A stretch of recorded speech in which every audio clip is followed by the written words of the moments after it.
Hello, people. Welcome back to the Neighborhood. So I'm back again. I'm back again. Today, I was like, let me drift to a different topic. Game changes.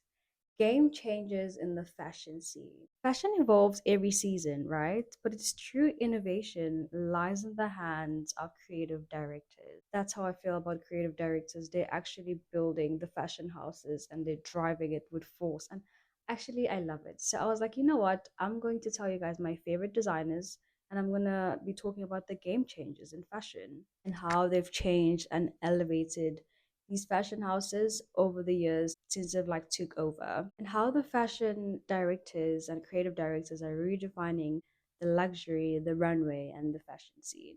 Honestly, they change all the time. Directors shift. These ones stuck to me. I enjoy it. I enjoy their creative. I enjoy their minds and their way of thinking. And I am loving it. So let's dive into it. Number one on the list. You know I had to. She's literally the epitome of force and iconic. Mucha Prada, everybody. She is my bias. Dare I say it, my favorite designer of all time. I love Prada. I love Mucha. I feel like she is a force. And she's been redefining design and the runway and everything else in between. The visuals for Prada are like a mix of eclectic and minimalism, but also eccentricity. You know, Prada is a vision, you guys, and I feel like it has been a classic brand and it has not lost its source along the way. I feel like Mucha, together with Raf Simmons, who joined in 2019, if I'm not correct. Oh, 2020. So Mutual allowed and invited Raf Simmons to join this movement of hers. It has been a very, very intertwined and just a duo that works. Talk about a duo that works. It's Mutual Prada and Raf Simmons. On one side, we have Mutual's avant-garde and just like classic silhouette, and then we have Raf Simmons' modernist precision. Together, it just works, and I love them together.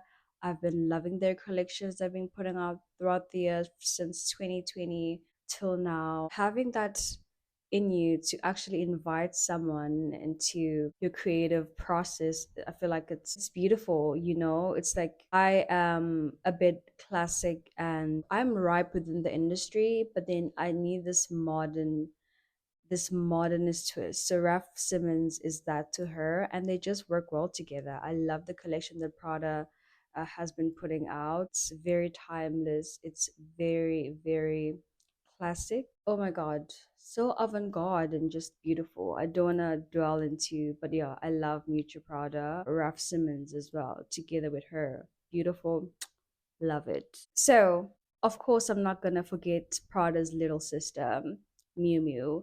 So it's still Miuccia Prada. She's iconic, dare I say. She is very iconic, and I love Prada, and I love that Miu Miu is like a little sister to Prada. There's a very defining difference between the two, so you can tell that like Miu Miu is like her baby. It's like her youthfulness, playfulness, and edgy side of her, and she takes a lot of risks on there. I love, love, love Miu Miu for that. And I love the way you can just like clearly tell the difference between the two houses. I mean, same houses, but different rooms, I guess. Yeah, Mutu's creativity shines a lot here. And I love that she has put a very modern twist to the brand that is very liked by the masses, very liked by the youth. It has taken over social media. It has really popped up, and overall, the creative fashion scene. Her designs are offering like bold statements and explorative designs that have cemented themselves as like a brand for the fearless. So when you think of Miu Miu, it's like a brand for the fearless, a brand for the edgy, a brand for the creative youthful. You know, I love Miu Miu for that, and I love Mucha for creating that for us. So that's my girl Mucha. Love her down. Next we have Anthony Vaccarello. YSL is this classic fashion house that I adore. I literally adore YSL, and I feel like Anthony, since his takeover in 2016, it has been a powerhouse. YSL is this powerhouse, and you can feel its presence. So the visuals for YSL are very slick, are very sharp, very powerful woman, very chic, very sharp tailoring, very sharp silhouette, and has very powerful designs. He's walking us through minimalistic sets, which I love. When YSL shows up, you know it's going to be a show. Like, YSL never disappoints. Anthony's has been doing a really good job with that. He has perfected the vision of modern sensuality and empowerment. His designs are very like synonymous with like bold shoulders, very sharp tailoring. Bro, there's not a lot I can say. You can literally see it for yourself. YSL is, yeah, it has become a red carpet favorite. You always looking forward to seeing YSL. Anthony Vaccarello is up there amongst the game changers, the favorite designers. And I have to give him his flowers for the menswear and women's wear. He never gets it wrong. And for me, it's a blend because I love them both and I take inspiration from both. So there's no distinct separation for me because I love a good suit. I love a good suit from a men's collection. So Anthony Vaccarello, everybody. I'm not sure if I'm pronouncing it right, but Anthony, that's my man. Jonathan Anderson, the man you are. Talk about an architect. Talk about an artist. Like, Jonathan never ceases to amaze me since from coming into Loewe. He has taken over in a way that is very inspiring. The visuals are very surrealist. It's like his designs often blur the line between like arts and fashion, which I really love. You never know what's next. He's very innovative and he's very fresh. Oh my god, he's just perfect, isn't he? He just knows. He just gets it right in terms of his collections, and I love the direction that Loewe is going in, and Jonathan Anderson is definitely taking them there. Bear in mind he has his own house and brand, but then you can see he's putting his all and his creativity, literally giving Loewe the time and space it needs to thrive. And I love that. And it's doing exactly that. Like, his reinvention of the designs, like, has been great to see. Jonathan Anderson, Loewe, doing so good. You could definitely say Loewe has been a status symbol for like luxury, but in a very artistic way. Like I said, blurred lines between arts, fashion, and creativeness. It's a whole vision board. Bravo. Bravo, honestly, to Jonathan Anderson. Amazing job. Love it. And then we have Maximilian Davis with the House of Ferragamo. Love Maxime. The visuals are very modern. They're very bold design. So you can say it's like classic Italian craftsmanship, but like with a contemporary twist. It has like a very contemporary twist to it. He came in 2022, so you say he's relatively new, but the change and the growth is very seen from him. I would say Ferragamo has undergone like kind of a renaissance where the brand has come alive and went through a rebirth through Maxim. So you can give him his flowers for that. I feel like there's a very reinvention of the brand that I've seen with Ferragamo, and the people are loving it. We are definitely taking it in. So you can tell he really honors Ferragamo's history, the heritage, while also injecting it with like the youthfulness and the fresh energy. So we really see it. We see it. It's still authentic to the Ferragamo's Italian craftsmanship, but he's just like elevated it with like the youthfulness, the modernism, and yeah, the bold statement. It's very in the scene now. I love Maxime and I love his designs so much. From like the clean lines, the bold colors, he has definitely gave life to the Italian house of Ferragamo. And then we have Nicholas the Fearless. I think it's Nicholas the Fearless. Courage from Courage. Oh my god, Nicholas is, I love Courage for one. I love the brand. I Haven't known it for a long time, but it really it really attracted me and just taken me in amongst his past years. So he came in 2020 as well. So Courage has a very futuristic look to it. Yeah, his designs are very inspired by the retro and the vintage style, but it's very futuristic. So it's a mix of like the designs, but has a modern twist. You can see that's the direction he's taking. It's a mix of eras for him. Nicholas has reimagined the 1960s minimalism and given it a futuristic look, if you get what I mean. The direction is taking Courage in. Is it Courage or Courage's?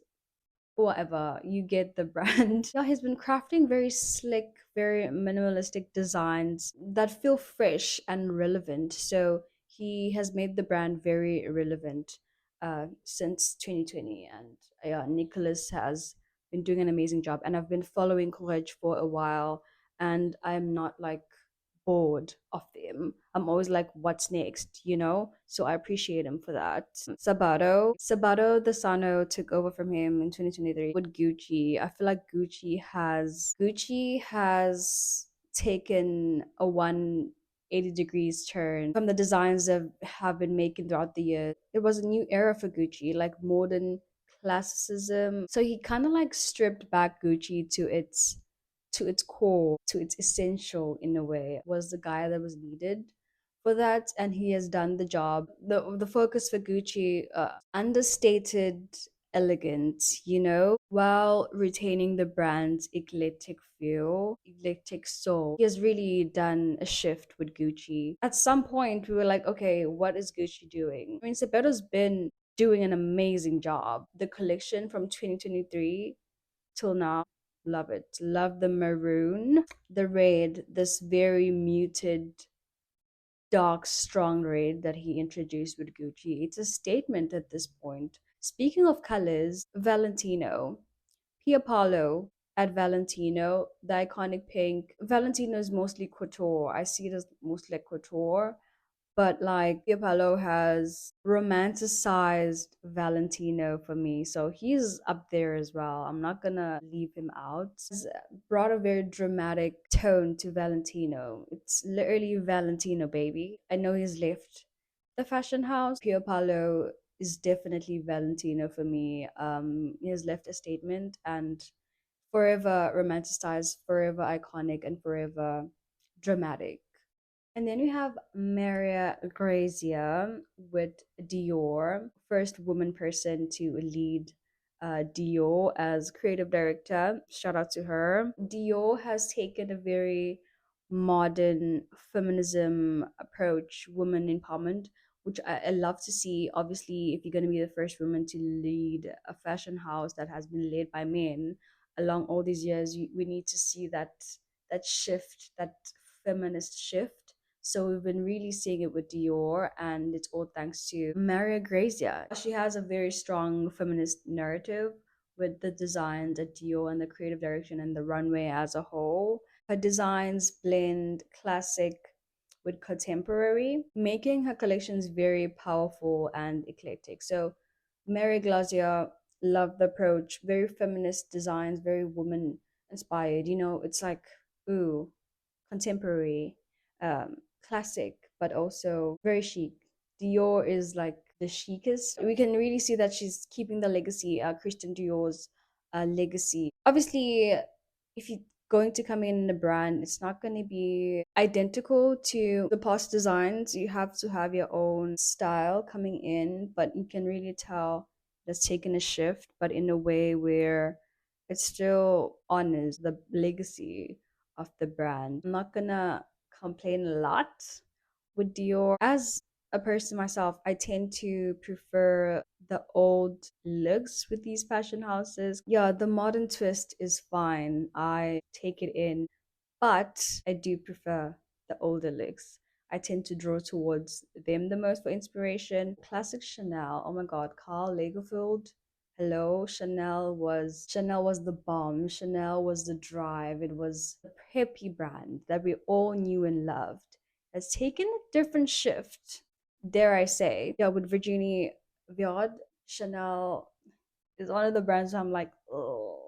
You can very see the distinct difference between Carl Lagerfeld, the black and whites, the tweed, Chanel and tweed, inseparable. You know what I mean? Chanel used to be the alive brand. I'm not gonna look down on Virginie because it's different. Brands change, creative direction changes, but you can really tell that Chanel has taken a little bit of a drop down in terms of like being relevant. It's not the Chanel that we all knew and loved, but hey, the legacy still lives on. One of the most influential and game changing creative directors, the Austin twins, everybody. We know and love them. We love the Row.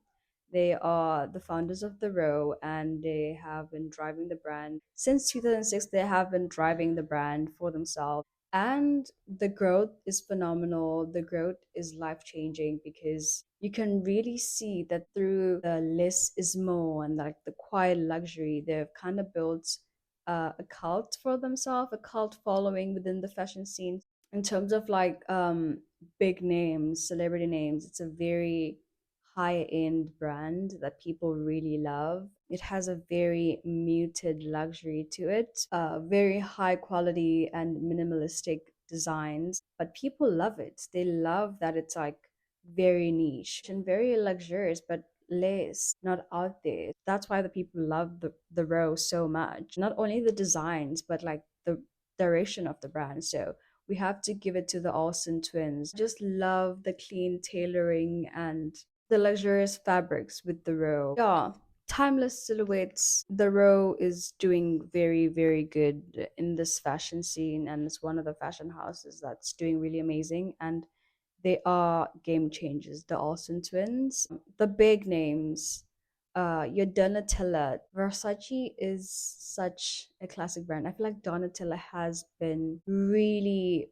putting all with Versace since like from her brother's passing. She has made the brand so relevant from the prints to the bold designs, making it modern and making it relevant to the current audience has been such a beautiful thing to see. She's forever Donatella. Like Scaparelli under Daniel as well. Love the surrealist vision that they have. So those are like the honorary mentions, but those are the brands that are like the game changers, the creative directors that I'm like, oh, I see the change, I see the vision, and I love the direction so, so much to the point where I had to say it to you guys. So let me know what brands you guys think are going to take over in 2025. Who are the creative directors that are going to change the game? So I feel like creative directors shift a lot and it takes a toll on us, the viewers and the consumers, because we're like, oh my God, you've done such a great job. And now, like, who's gonna take over? Who's gonna continue the legacy? Yeah, I am looking forward to who's gonna come on next. I'm never like conservative when it comes to that because I know a brand and a fashion house is ever evolving and ever changing. So I love seeing a new person come in, making changes. I love the freshness of everything. So yeah, let me know what brands and what creative directors do you guys think are going to take over in 2025. Let me know your favorite creative directors. I've also mentioned my few amongst the top on the list. And yeah, that's the end of the video for today. All in all, thank you guys for watching and tuning in. I appreciate it so much. Subscribe if you want to see more of this content. Follow my pages. Here are my pages. I'm there on Instagram and TikTok and Pinterest. Is where you can find me. I'm always on Pinterest, best believe. Thank you guys for watching, and I will see you in my next video. Bye.